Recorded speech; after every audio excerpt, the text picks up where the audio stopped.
Shalom jemaat yang dikasih Tuhan.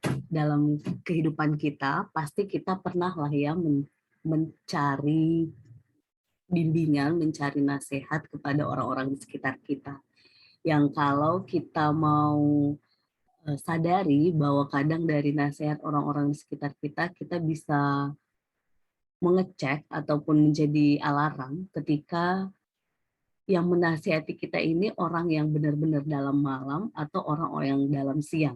Apa maksudnya orang yang dalam malam dan siang gitu ya? Bukan secara harfiah orang itu bekerja malam hari dan orang itu bekerja di siang hari, bukan ya. Tetapi konteks orang malam dan orang siang ini adalah gambaran ketika orang-orang itu memang benar berjalan dalam terang kasih Tuhan secara spiritual atau dia masih dalam kegelapan dosa-dosanya.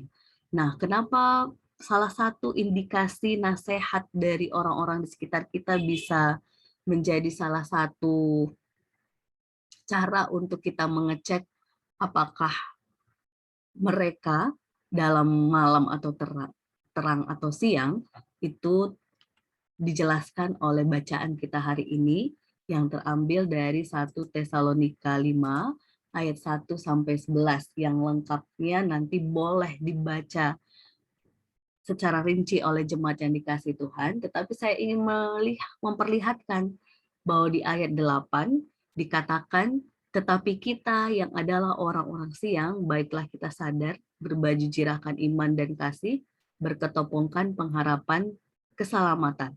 Artinya, orang-orang siang yang berjalan dalam terang kasih Tuhan, dia senantiasa diminta untuk sadar. Dan ketika dia sadar, dia akan selalu memakai iman, kasih, dan pengharapan dalam setiap langkah, dalam setiap pikiran, dalam setiap keputusan dan perkataan. Jadi jemaat yang dikasih Tuhan, orang-orang siang, dia akan selalu sadar apa yang dia pakai untuk bertindak, berkata, dan berpikir. Untuk itu, ketika di ayat 11 dikatakan, ketika kita memakai iman, kasih, dan pengharapan itu, nasihatilah seorang akan yang lain dan saling membangunlah kamu seperti yang memang kamu lakukan.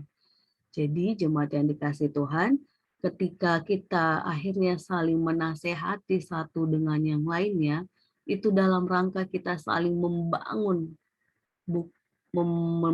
bertumbuh di dalam Tuhan, supaya kita terus berjalan dalam terang kasih Tuhan. Sesederhana jemaat yang dikasih Tuhan, ketika ada orang terdekat kita yang sharing, curhat, dan kita tahu dia sebenarnya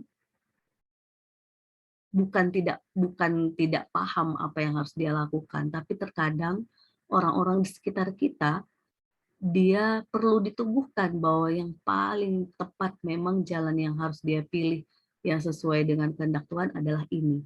Untuk itu, jemaat yang dikasih Tuhan, mari kita terus saling meneguhkan, saling membangun untuk terus beriman, mengasihi dan berpengharapan di dalam Tuhan.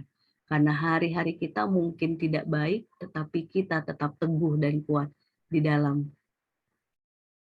cahaya terang kasih Tuhan. Tuhan Yesus menolong kita untuk saling menasehati dan membangun di dalam terang kasih Tuhan. Amin.